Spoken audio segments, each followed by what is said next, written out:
പശ്ചിമേഷ്യയിൽ വീണ്ടും യുദ്ധത്തിന്റെ നിഴൽ കനക്കുകയാണോ? അമേരിക്കയും ഇസ്രായേലും നടത്തിയ ആക്രമണങ്ങൾക്ക് പിന്നാലെ സൈനിക ശേഷി പുനർനിർമ്മിക്കാൻ ഇറാൻ വേഗത്തിൽ നീങ്ങുകയാണെന്ന റിപ്പോർട്ടുകൾ ആഗോള ശ്രദ്ധ പിടിച്ചുപറ്റുകയാണ്. അതിനിടെ ചൈനയിൽ നിന്ന് നൂറുകണക്കിന് തോളിൽ ഘടിപ്പിച്ച് ഉപയോഗിക്കാവുന്ന വ്യോമപ്രതിരോധ മിസൈൽ സംവിധാനങ്ങൾ അഥവാ മാൻ പാർട്സ് വാങ്ങാൻ ഇറാൻ രഹസ്യ കരാർ ഒപ്പുവെച്ചെന്ന വാർത്ത പുതിയ ഭൗമരാഷ്ട്രീയ ചർച്ചകൾക്ക് വഴിതെളിച്ചിരിക്കുകയാണ്. ഫസ്റ്റ് പോസ്റ്റ് പ്രസിദ്ധീകരിച്ച റിപ്പോർട്ട് പ്രകാരം അന്താരാഷ്ട്ര വാർത്താ ഏജൻസിയായ റോയിട്ടേഴ്സ് പുറത്തുവിട്ട വിവരങ്ങളാണ് ഈ അവകാശവാദത്തിന്റെ അടിസ്ഥാനം. എന്നാൽ ഈ റിപ്പോർട്ടുകൾ പൂർണ്ണമായും അടിസ്ഥാനരഹിതമാണ് എന്നാണ് ചൈനീസ് വിദേശകാര്യ മന്ത്രാലയത്തിന്റെ പ്രതികരണം. അതിനാൽ ഈ വിവരങ്ങൾ സ്വതന്ത്രമായി സ്ഥിരീകരിക്കപ്പെട്ടിട്ടില്ല എന്ന കാര്യം കൂടി ശ്രദ്ധിക്കേണ്ടതാണ്. റോയിട്ടേഴ്സിനോട് സംസാരിച്ച 3 വൃത്തങ്ങളുടെ വിവരങ്ങൾ പ്രകാരം ഏകദേശം 300 മുതൽ 400 വരെ ചൈനീസ് നിർമ്മിത മാൻ പോർട്ടബിൾ എയർ ഡിഫൻസ് സിസ്റ്റങ്ങൾ ഇറാൻ സ്വന്തമാക്കാനാണ് ധാരണയിലെത്തിയിരിക്കുന്നത്. 60 മുതൽ 70 മില്യൺ ഡോളർ വരെ മൂല്യമുള്ളതായി കണക്കാക്കപ്പെടുന്ന ഈ കരാർ സമീപകാല യുദ്ധത്തിന് ശേഷം ഇറാൻ നടത്തിയ ഏറ്റവും വലിയ ഹ്രസ്വദൂര വ്യോമപ്രതിരോധ ശക്തിപ്പെടുത്തൽ പദ്ധതികളിലൊന്നായി വിലയിരുത്തപ്പെടുന്നു. അമേരിക്കയുടെയും ഇസ്രായേലിന്റെയും കൃത്യതയേറിയ വ്യോമാക്രമണങ്ങൾ ഇറാന്റെ സൈനിക കേന്ദ്രങ്ങൾക്കും തന്ത്രപ്രധാന അടിസ്ഥാന സൗകര്യങ്ങൾക്കും വലിയ നാശനഷ്ടം ഉണ്ടാക്കിയ സാഹചര്യത്തിലാണ് ഈ നീക്കം. കരാറിൽ ഉൾപ്പെട്ടിരിക്കുന്നതായി പറയപ്പെടുന്ന പ്രധാന ആയുധങ്ങൾ ചൈന വികസിപ്പിച്ച QW-12 FN-16 വിഭാഗത്തിൽപ്പെടുന്ന തോളിൽ ഘടിപ്പിച്ച് വിക്ഷേപിക്കാവുന്ന മിസൈൽ സംവിധാനങ്ങളാണ്. താഴ്ന്ന ഉയരത്തിൽ പറക്കുന്ന യുദ്ധവിമാനങ്ങൾ, ഹെലികോപ്റ്ററുകൾ, ഡ്രോണുകൾ എന്നിവയെ ലക്ഷ്യമിട്ട് പ്രവർത്തിക്കുന്ന infrared guided surface to air മിസൈലുകളാണ് ഇവ. വലിയ എയർ ഡിഫൻസ് സംവിധാനങ്ങളെ അപേക്ഷിച്ച് വളരെ വേഗത്തിൽ വിവിധ സ്ഥലങ്ങളിലേക്ക് മാറ്റി വിന്യസിക്കാൻ കഴിയുമെന്നതാണ് ഇവിടെ ഏറ്റവും വലിയ പ്രത്യേകത. അതുകൊണ്ട് തന്നെ സൈനിക കേന്ദ്രങ്ങൾ, ആണവ സൗകര്യങ്ങൾ, ഊർജ്ജ അടിസ്ഥാന സൗകര്യങ്ങൾ എന്നിവയുടെ സുരക്ഷ വർദ്ധിപ്പിക്കുന്നതിൽ ഇത്തരം ആയുധങ്ങൾക്ക് നിർണായക പങ്കുണ്ട് എന്നാണ് പ്രതിരോധ വിദഗ്ധരുടെ വിലയിരുത്തൽ. റിപ്പോർട്ടുകൾ പ്രകാരം ഈ ഇടപാടിൽ ഇറാനും ചൈനീസ് വിതരണക്കാരും തമ്മിൽ ഇടനിലക്കാരായി പ്രവർത്തിക്കുന്നത് ഹോങ്കോങ് ആസ്ഥാനമായ സോങ്കിങ് ബാവോഷാങ് ഇന്റർനാഷണൽ ഇൻവെസ്റ്റ്മെന്റ് എന്ന സ്ഥാപനമാണ്.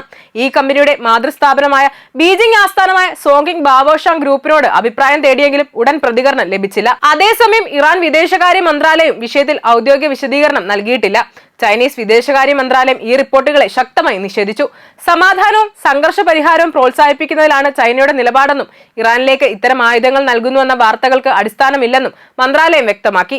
അതിനാൽ കരാർ യാഥാർത്ഥ്യമാക്കിയിട്ടുണ്ടോ എന്ന കാര്യത്തിൽ ഔദ്യോഗിക സ്ഥിരീകരണം ഇപ്പോഴും ലഭ്യമായിട്ടില്ല. റോയിട്ടേഴ്സിന്റെ റിപ്പോർട്ട് അനുസരിച്ച് കരാർ ഒപ്പുവെച്ചിട്ടുണ്ട് എങ്കിലും വിതരണം സംബന്ധിച്ച അന്തിമ സമയക്രമത്തിലും അളവുകളിലും മാറ്റം വരാൻ സാധ്യതയുണ്ട് എന്നാണ് ബന്ധപ്പെട്ട വൃത്തങ്ങൾ മുന്നറിയിപ്പ് നൽകുന്നത്.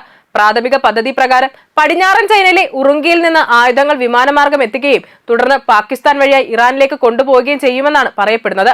എന്നാൽ കൈമാറ്റം വ്യോമമാർഗമാണോ കരമാർഗമാണോ എന്നതിൽ വ്യക്തതയില്ല.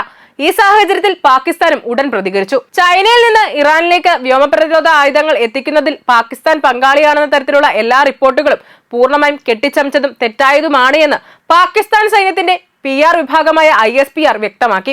വിദേശകാര്യ മന്ത്രാലയം ഈ വിഷയത്തിൽ പ്രതികരിച്ചിട്ടില്ല.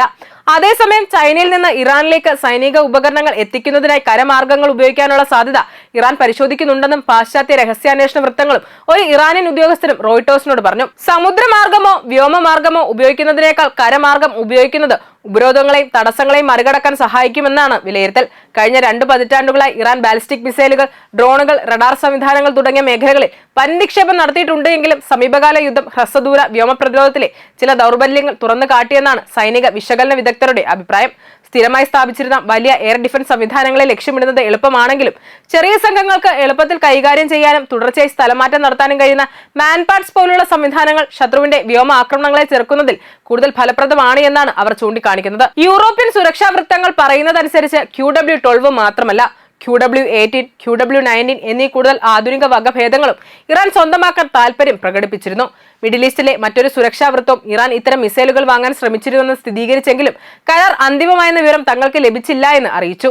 പ്രതിരോധ വിദഗ്ധരുടെ അഭിപ്രായത്തിൽ QW-12 ഏറ്റവും പുതിയ QW-18, QW-19 സംവിധാനങ്ങളെ അപേക്ഷിച്ച് സാങ്കേതികമായി പിന്നിലാണെങ്കിലും ഡ്രോണുകൾക്കും താഴ്ന്ന ഉയരത്തിൽ പറക്കുന്ന ലക്ഷ്യങ്ങൾക്കുമെതിരെ വിശ്വസനീയമായ പ്രതിരോധം ഒരുക്കാൻ ഇതിന് കഴിയും. പ്രത്യേകിച്ച് അടുത്ത കാലത്ത് ഡ്രോൺ യുദ്ധത്തിന് പ്രാധാന്യം വർദ്ധിച്ച സാഹചര്യത്തിൽ ഇത്തരം സംവിധാനങ്ങൾ ഏത് രാജ്യത്തിനും നിർണായകമായ പ്രതിരോധ ശേഷി നൽകുന്നുവെന്നാണ് വിലയിരുത്തൽ. ഈ റിപ്പോർട്ടുകൾക്ക് മറ്റൊരു വലിയ രാഷ്ട്രീയ മാനവുമുണ്ട്. വർഷങ്ങളായി അമേരിക്കൻ ഉപരോധങ്ങൾ നേരിടുന്ന ഇറാൻ ആഭ്യന്തര ആയുധ നിർമ്മാണത്തിൽ കൂടുതൽ സ്വയം പര്യാപ്തത കൈവരിക്കാൻ ശ്രമിച്ചിട്ടുണ്ടെങ്കിലും നിർണായക സാങ്കേതിക വിദ്യകൾക്കും ചില പ്രത്യേക ആയുധ സംവിധാനങ്ങൾക്കും ഇപ്പോഴും വിദേശ വിതരണക്കാരെ ആശ്രയിക്കേണ്ടി വരുന്നുണ്ടെന്ന യാഥാർത്ഥ്യമാണ് ഇത് ചൂണ്ടിക്കാണിക്കുന്നത്. അതോടൊപ്പം ചൈനയും ഇറാനും തമ്മിലുള്ള സൈനിക സഹകരണം കൂടുതൽ ശക്തമാവുകയാണെന്ന ആശങ്കയും പാശ്ചാത്യ രാജ്യങ്ങൾക്കിടയിൽ ഉയരാൻ സാധ്യതയുണ്ട്. റോയിട്ടേഴ്സ് മുമ്പ് പുറത്തുവിട്ട മറ്റൊരു റിപ്പോർട്ടിൽ ചൈനയിൽ നിന്ന് കപ്പൽ വേദ ക്രൂയിസ് മിസൈലുകൾ സ്വന്തമാക്കുന്നതിനായും ഇറാൻ പ്രത്യേക ചർച്ചകൾ നടത്തിയിരുന്നുവെന്ന് പരാമർശിച്ചിരുന്നു. എന്നാൽ ആ കരാർ നടപ്പായോ എന്ന കാര്യം സ്ഥിരീകരിക്കാൻ കഴിഞ്ഞിട്ടില്ലെന്ന് വാർത്താ ഏജൻസി വ്യക്തമാക്കിയിരുന്നു. ഇതിനാൽ ഇറാനിലേക്ക് ചൈനീസ് മാൻപാർട്സ് എത്തുന്നുവെന്ന റിപ്പോർട്ട് പശ്ചിമേഷ്യയിലെ സൈനിക രാഷ്ട്രീയ സമവാക്യങ്ങളെ വീണ്ടും ചർച്ചാവിഷയമാക്കിയിരിക്കുകയാണ്. എന്നാൽ ഈ ഇടപാടിനെ കുറിച്ച് ചൈന ഔദ്യോഗികമായി നിഷേധം അറിയിച്ചിട്ടുള്ളതിനാൽ സ്വതന്ത്രമായ സ്ഥിരീകരണങ്ങൾ ലഭിക്കുന്നതുവരെ ഈ വിവരങ്ങളെ സൂക്ഷ്മതയോടെയും ജാഗ്രതയോടെയും സമീപിക്കേണ്ടതുണ്ട് എന്നാണ് നിലവിലെ സാഹചര്യം വ്യക്തമാക്കുന്നത്.